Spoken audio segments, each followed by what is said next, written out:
Hey, John here. So in this lesson I'm going to show you a really cool way of practicing that will keep your focus up and also improve your technique way more than just repeating things over and over again. I call this way of doing it list practicing, and that's because I have no imagination when it comes to names, because basically we're going to pick a passage. I'm going to show you arpeggio, sweep arpeggio thing that we're going to apply this to, but you can apply this to anything that you're practicing. And basically we're going to play it once in a certain way, and then we check that off the list. We go to the next item on the list, play it in a different way, and so on. So the list I'm talking about here is a list of what I call practice filters.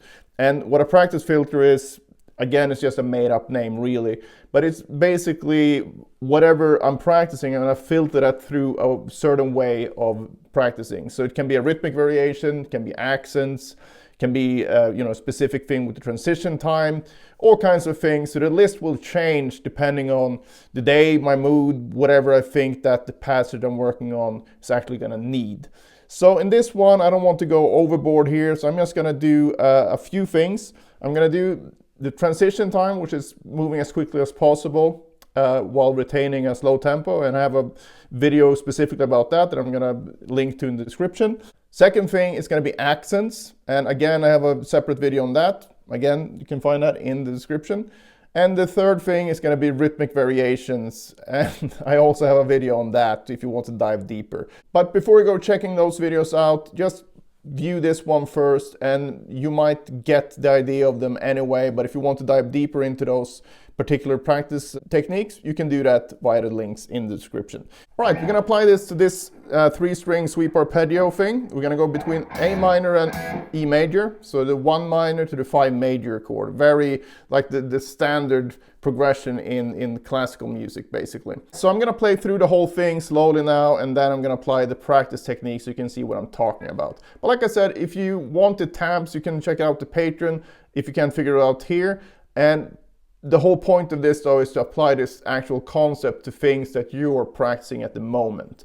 So we're starting with actually the transition time while I play through this. And the transition time is basically moving as quickly as possible from note to note while having the overall tempo slow.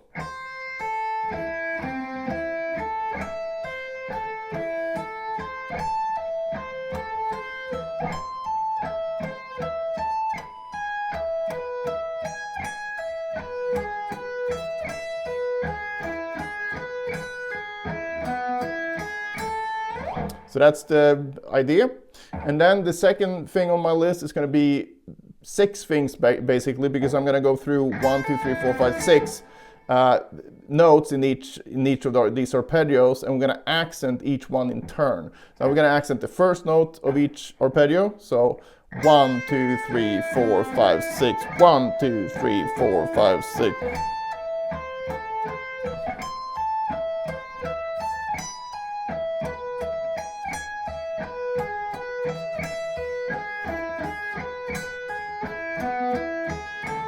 Alright, so now it's time for the second accent, because we have 6 notes in the pattern and we want to accent each note individually.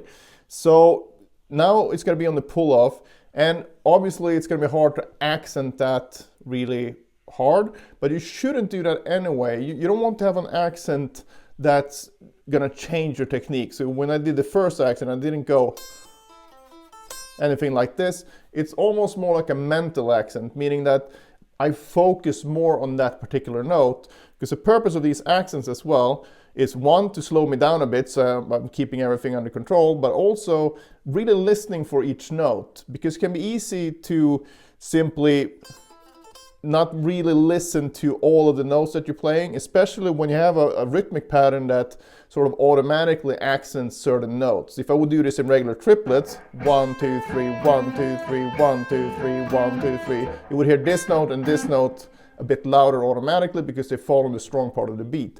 So it can be easy to not properly hear the other notes if you don't focus on them. So that's what I mean with a mental accent. And just by doing that will help your technique tremendously. So definitely give that a try.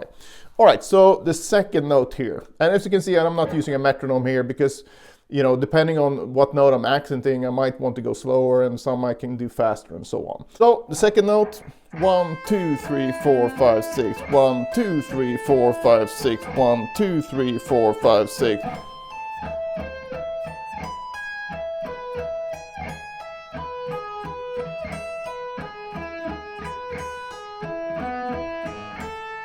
Whoops, a little string ringing out there, but I'm gonna let that slide for the video. All right, so the third note, now we're gonna go 1, 2, 3, 4, 5, 6.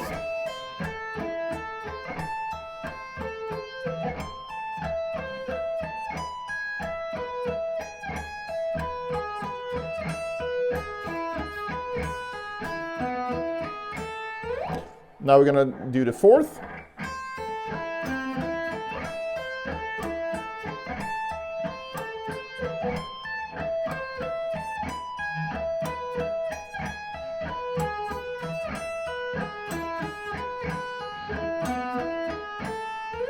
Note number 5, 1, 2, 3, 4, 5, 6, 1, 2, 3, 4, 5, 6.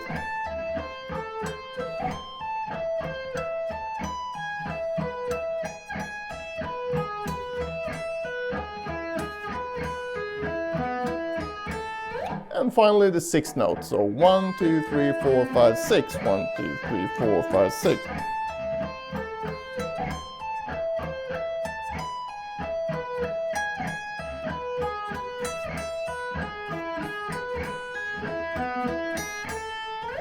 All right, so that's technically the second item on my list, but since you have accents, it can, you know, we had 6 different exercises here, right? So we had transition time first, now we had accents for each of them, and now the 2 last bits on my list is going to be rhythmic variations, and it's going to be long, short, and then short, long. And I'm not going to go into detail here how these work. Again, you have that in the description. But basically, it's just having one note that's long and one note that's short in between, and then you turn that around. So this idea.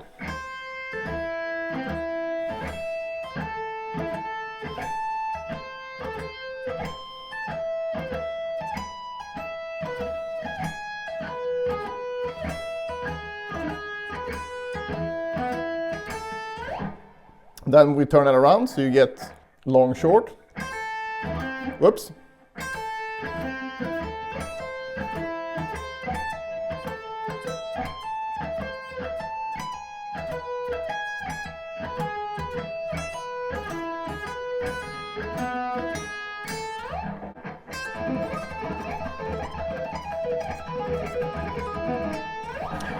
And then I usually do that, I just try it faster and see what it feels, and then I just restart the list. So I'll go back to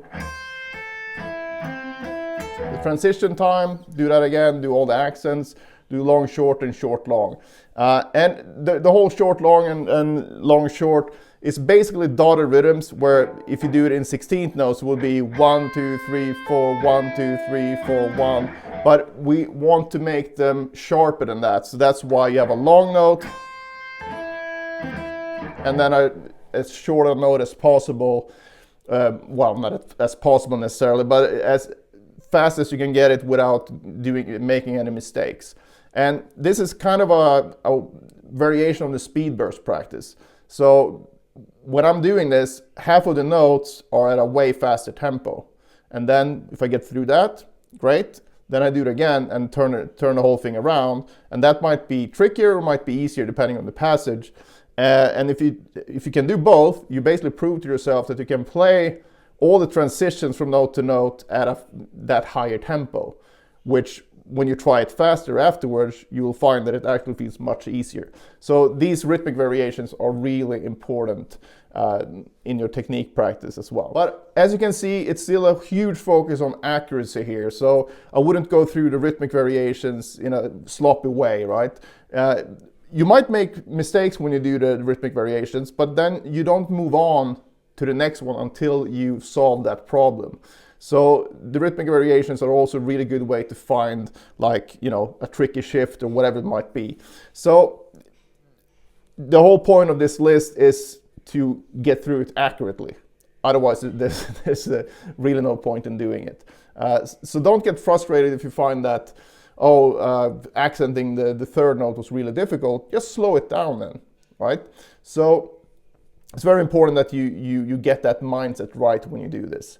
And then you can decide like, well, I'm gonna go through this thing, go through the whole list 5 times, and then I can move on and work on something else. Or if you use a timer, maybe just put it on 10 minutes or whatever, and go through the list as many times as you can during the practice session. And also, like I showed you at the end there, where I played it faster just to see where I'm at, right? And that's totally fine as well. I touched on that on the previous video, where it's totally fine to try to play things faster. So you don't need to be scared of making mistakes, because that's also where you can find out where you need more practice. But what you shouldn't do is spend time there. If you try to play something faster and you can't do it, and then you just keep trying and trying and trying, then you turn that bad mistake practice into something more solid, because you just keep repeating it and repeating and repeating it, instead of doing it the other way around, where you repeat really good and solid notes and get that into a good habit. You sort of get the ratio wrong. So instead of doing 80 to 90% really perfect practice and then pushing the speed a bit for 10 to 20%, you get that the other way around, and that's over time that will really compound and screw your technique up. So don't do that to yourself, because that's really frustrating, putting in a lot of work and doing it wrong. I think that's a saying, right? We're like, whether you do it right or not, it still takes the same time. So just take the time to do it right if you're going to put in the time to play the guitar, and if you want to improve. If you made it this far and you haven't got my pentatonic picking power book, check this out and you can see why you should definitely get it.